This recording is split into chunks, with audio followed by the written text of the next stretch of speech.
მოგესალმებით ყველას ჩემს არხზე, დაგიბრუნდით ამ წელს პირველი სააღდგომო ვლოგით.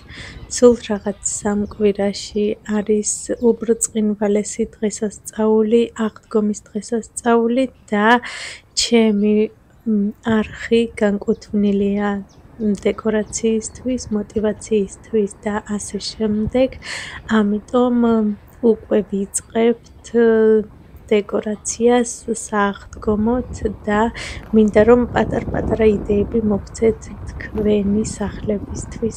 ახლა არის შაბათი დღე, დღეს საკმაოდ ცივი ამინდი გვაქვს, სიმართლე გითხრათ, მთელი კვირა თბილოდა, თითქმის 20 გრადუსამდე ადიოდა და გეგმავდი რომ დღეს მოგვეწყო პიკნიკი, გავსულიყავით გარეთ, სამწუხაროდ წვიმს და საკმაოდ ცივა, ამინდიც ცუდია, ამიტომ ცოტა გეგმები ჩამეშალა დღევანდელი და საერთოდ ამ უქმეების გეგმებიც, რადგან ხვალაც იგივე ამინდი იქნება. გამოვედი გარეთ, რომ ავაგროვო ტოტები, უნდა ნახოთ ცალკე მაქვს წამოღებული დიდი ჩანთა, სადაც მიდევს დიდი მაკრატელი. აქ ვეხედავთ ეს ბინები გაშენებული მანდვე ვცხოვრობთ ჩვენ. და ასე ჩუმად ვჭრი ტოტებს, ისე რომ არავინ არ ნახოს. ზუსტად იგივე ტოტები იყიდება მაღაზიებშიც. თუ არ ვწდები 4 ტოტი ღირს 4 ევრომდე, ვიფიქრე რომ სისულელეა ტოტებში. ზედმეტი თანხის გადახდა, ამიტომ თან როცა აქვე გაქვს, გამოვედი და მოვკრიფე. ასევე გვაქვს იები, უამრავი ულამაზესი იებია დაბლა და ზუსტად ისეთივე სუნი აქვს, როგორიც საქართველოს იას აქვს. სხვათა შორის პირველად წელს შევამჩნიე, რომ აქაც ზუსტად იგივე სუნი აქვს, როგორც საქართველოში ჰქონდა იებს, ზუსტად იმ იებს, რომლებსაც ჩემი დედიკოსთვის დედის დღეს ვყიდულობდი ხოლმე. ასევე არის თითქმის ყველგან ასეთი ყვავილები, რომლის მოჭრაც არ შეიძლება და ამ ყვავილებს არ ვჭრი. მხოლოდ ტოტები მოვაგროვე, ასევე მოვიტანე 3 ცალი ეს ფუმფულა ტოტი. არ ვიცი, აი ვერ აგიხწერთ, როგორი კარგი სუნი აქვს ამ ტოტებს და თითქმის მთელი დღე გაჩერდა ეს სუნი, ოთახში რომ შევდივარ, პირველი ეს სუნი მეცემა. თავიდან არ ჩანს ისე, თითქოს უბრალოდ ფუმფულა ტოტებია, მაგრამ არ ვიცი, ვერ აგიხწერთ რა სასწაული გაზაფხულის სურნელი აქვს. ტოტები ჩავდე წყალში, რომ არ გამოხმეს და ახლა დავკიდავ ზედ ხელოვნურ კვერცხებს. ეს სუფთა გერმანული ტრადიციაა, რომ ზუსტად ისევე რთავენ ხეს, როგორც შობას, ასევე აღდგომასაც რთავენ კვერცხებით. როგორც იცით, ჩემი მშობლები ცხოვრობენ საფრანგეთში და როგორც ვიცი, საფრანგეთში არ არის ეს ტრადიცია, იქ არიციან ასეთი რამ, ხოლო გერმანიაში ეს ტრადიცია აბსოლუტურად ყველგან არის და აბსოლუტურად ყველა თავიანთ ეზოებშიც კი რთავენ ასე კვერცხებით ხეებს. წელს ალბათ მხოლოდ აქ დავდგავ ხეს და სამზარეულოს გავაფორმებ კარგად. მინდა რომ ყავის კუთხე გავაფორმო ლამაზად და ახლა გაჩვენებთ ჩემს ახალ ჭურჭელს, რომელიც რამოდენიმე დღის უკან ახლობელმა გამომიგზავნა საჩუქრად და კიდევ ერთხელ დიდ მადლობას ვუხდი ამ სილამაზისთვის. როგორც იცით, სასწაულის სიყვარულით მიყვარს ჭურჭელი და რატო გაჩვენებთ ახლა ამ ჭურჭელს? მინდა რომ ეს ლამაზი ჭიქები დავდო ყავის კუთხეზე.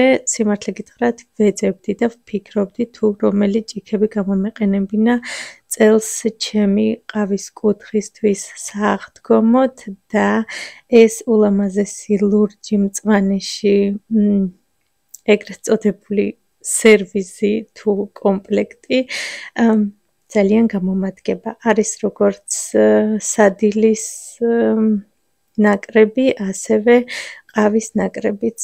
ასევე მაქვს ზუსტად ამ ფირმის დიდი ჯამი და ჩაის ჭიქები მაქვს კიდევ ლურჯი მწვანეში, რაც ძალიან გამიხარდა და ვაპირებ, რომ ამ დღეებში აუცილებლად ლამაზად გავაწყო მაგიდა, მხოლოდ ამ ჭურჭლით ვფიქრობ, რომ ძალიან მოუხდება ერთმანეთი. ჭურჭელი გავრეცხე და გავამზადე უკვე დღევანდელი დღისთვის. ახლა გადავიდეთ ყავის კუთხის გაფორმებაზე. ეს არის მთავარი გაფორმება ჩემი სამზარეულოსი და ყოველ ჯერზე ვცდილობ, რომ განსხვავებულად და განსაკუთრებულად გავაფორმო. ამ წელს მექნება ფერები შერეული, ყოველთვის ვცდილობ, რომ ერთ ფერში გავაკეთო, მაგრამ წელს გადავწყვიტე, რომ იყოს ლურჯი, ყვითელიც, ცისფერიც და ასე შემდეგ. ერთადერთი მხოლოდ ყავის და შაქრის ჩასაყრელები არ მომწონს. სიმართლე გითხრათ, წინა წელს იყო ყურებიანი ყავის და შაქრის ჩასაყრელები, რომლის შეძენაცაც ვაპირებდი. შემდეგ საფრანგეთში წავედით, როგორც იცით, და ვიფიქრე, რომ საფრანგეთიდან რომ დავბრუნდებით, მაშინ ვიყიდითქო, რადგან ჩვენ საფრანგეთში აპრილში ვიყავით და მაისში იყო აღდგომა.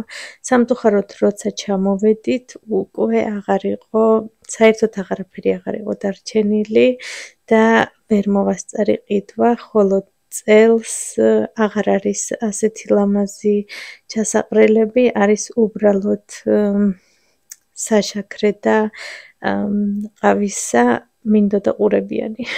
მართლა ისე ძალიან მომწონს ეს ყურებიანი, რომ გულში დამრჩა და თუ ვიპოვი რამე ლამაზ და შესაფერის, აუცილებლად შევცვლი თუ არა და არა უშავს იყოს წელსაც ესე, დაველოდები შემდეგი წლის ულამაზეს კოლექციებსაც.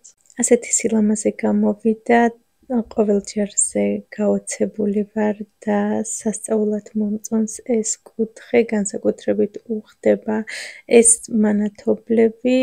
ყოველთვის ვცდილობ, რომ იყოს მანდ მანათობელი, რადგან სასწაულ სიმყუდროვეს ქმნის, განსაკუთრებით დილით, როცა კიდევ ბნელა ყავას რომ ვიმზადებ, ეს მანათობელი ქმნის რაღაც სასწაულ სიმყუდროვეს. გადავიდეთ ახლა შემდეგ მხარეს, იმის გამო, რომ გარეთ წვიმს, ვერ მოვახერხე ფანჯრების გაწმენდა, ამიტომ თავიდან ვიფიქრე, რომ ჯერ გავწმენდავთქო და შემდეგ გავაფორმებ, მაგრამ ვიფიქრე, რომ ჯერ გავაფორმებ და მერე გავწმენდავ, არა უშავს. კარგი ამინდი რომ გამოვა და ახლა გადავიდეთ კიდევ ერთი კუთხის გაფორმებაზე. მოკლედ, როგორც გითხარით, წელს მინდა რომ სამზარეულო გავაფორმო, ბავშვებს მივეცი იმის უფლება, რომ თვითონ გაეფორმებინათ თავიანთი ოთახები, რაც მოეწონათ და უამრავი სააღდგომო დეკორაციის რაღაცეები გვაქვს, მოკლედ რაც მოეწონათ, თვითონ წაიღეს თავიანთ ოთახებში და თვითონ გაიფორმეს. ესეც მაღლა კუთხე, დაბლა კუთხე და შემდეგი კუთხე, მოკლედ. ასე რომ წელს სამზარეულო იქნება გალამაზებული და ასევე შემოსასვლელისთვისაც ვაპირებ რამოდენიმე დეტალის დადებას. პირველ რიგში ბოდიშს გიხდით ჩემს საუბარზე და საერთოდ მეტყველებაზე. გული მაქვს აჩქარებული, ჰაერის უკმარისობა მაქვს და ეს მეტყობა საუბრის დროს ძლივს ვლაპარაკობ. გინეკოლოგმა როგორც ამიხსნა, ამის წამალი არ არსებობს. არ ვიცი, გერმანიაში ამის წამალი არ არსებობს და როგორც დამარიგა, თუ გაუსაძლესი გახდება სუნთქვა და უკვე ვიგრძნობ, რომ საერთოდ ჰაერი არ მაქვს, სასწრაფოდ უნდა წავიდე საავადმყოფოში და შემაერთებენ ხელოვნურ სუნთქვაზე. მოკლედ, ჯერჯერობით ვძლებთ, ჯერჯერობით კარგად ვარ და სუნთქვა მაქვს. ასეთი სილამაზეები გამოვიდა დღეს, დიდი იმედი მაქვს, რომ მოგეწონათ და რაღაც იდეები აიღეთ თქვენთვისაც. დღევანდელ დღეს დავაგვირგვინებ და გამოვაცხობ პასკებს. ეს არ არის საფუარის პასკა, უბრალოდ ისე უცებ გადავწყვიტეთ დღეს პასკის გამოცხობა, რომ ნამდვილად ვერ დავილოდებოდი საფუარიან პასკას და გადავწყვიტე, რომ 2 პატარა პასკა გამომეცხო საფუარის გარეშე. გაჩვენებთ რეცეპტს, არის უადვილესი და გამოდის უგემრიელესი. ამჯერად ვაკეთებ ფორთოხლის პასკას, დავუმატებ ფორთოხლის ცედრას და ფორთოხლის წვენს. სახლში არ მქონდა ქიშმიში და ცუკატები, ისე იდეალური იქნებოდა ქიშმიშიც და ცუკატებიც. ისე ახლა რომ დავფიქრდი, იმდენჯერ ვთქვი სიტყვა პასკა, რომ სინამდვილეში საერთოდ არ არის პასკა, უფრო კულიჩს გავს და მოდი ყველაფერს თავისი სახელი დავარქვათ, ეს უფრო კულიჩია ვიდრე პასკა. ავიღე ოთახის ტემპერატურის 100 გრამი მარგარინი, გავთქვიფე 200 გრამ შაქართან ერთად, შემდეგ დავუმატე 3 კვერცხი, ოღონდ კვერცხი ვამატე თითო, ჯერ 1 კვერცხი, კარგად გავთქვიფე კიდევ 1 კვერცხი და ასე შემდეგ. შემდეგ დავუმატე 2 სუფრის კოვზი არაჟანი, 1 ფორთოხლის ცედრა და 1/2 ფორთოხლის წვენი. კიდევ კარგად გავთქვიფე, დავუმატე 250 გრამი ფქვილი გამაფხვიერებელთან ერთად. გამაფხვიერებელი ავიღე 1 სუფრის კოვზი, შემდეგ გადავიტანე ფორმებში, ჩვენთან ფორმებიც ძნელი საშოვნელია, მხოლოდ რუსულ მაღაზიაში იყიდება და ისიც ყოველთვის არ აქვთ, ამიტომ მე თვითონ მოვამზადებ დღეს ფორმასაც.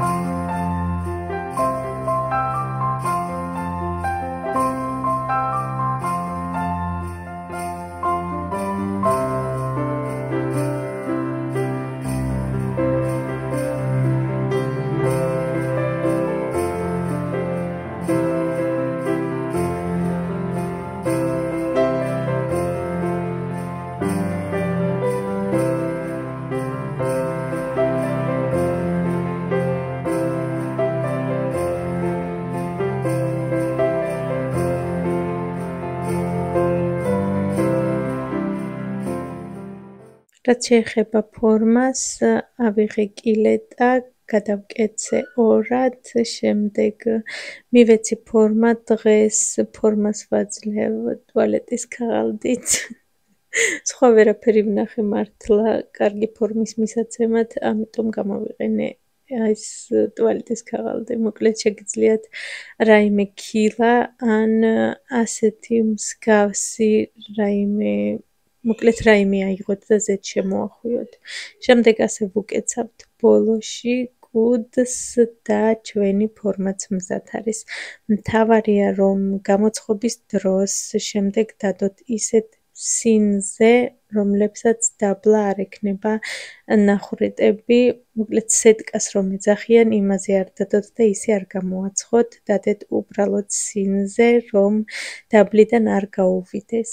ვაცხობთ 180 გრადუსზე წინასწარ კარგად გახურებულ ღუმელში სრულ მზაობამდე. მზაობას ვამოწმებთ ხის ჯღირით ან ასანთის ღერით, შემდეგ ზემოდან მოვასხი მინანქარი, გავუკეთეთ თეთრი კვერცხის ცილიც მინანქარი და მოვასხი რომ მთლად პასკის იერსახე ჰქონოდა. 1 კვერცხის ცილაზე ავიღე 100 გრამი შაქრის პუდრა და რამოდენიმე წვეთი ლიმნის წვენი. კარგად გავთქვიფე, მანამ სანამ კარგად არ გამყარდა, საკმაოდ დიდხანს ვთქვიფე, ბოლოს მეგონა რომ უკვე აღარ გამაგრდებოდა, მაგრამ 10 წუთით ქვეფის შემდეგ მივიღე იდეალური გლაზური. სიმართლე გითხრათ, არ ვიცი ეს გლაზური რამოდენიმე დღის შემდეგ როგორ დაიჭერს თავს, ჩვენთან უცებ შეიჭამა და მოკლედ ვერ მივხვდი კარგი გლაზურია თუ ცუდი. გეტყვით მხოლოდ ერთს, რომ დღეს, ანუ კვირა დღეს დილით ჯერ კიდევ კარგად იყო, არ იფხვნებოდა და იყო ჩვეულებრივ გამხმარი ლამაზი გლაზური. არ ვიცი რამოდენიმე დღეში როგორ დაიჭერს თავს. აქ დავასრულებ ჩემს ვიდეოს. უღრმეს მადლობას გიხდით თქვენი თბილი კომენტარებისთვის, ყოველთვის სიამოვნებით ვკითხულობ და ვცდილობ, რომ ყველას გავცე პასუხი. უღრმესი მადლობა თქვენ.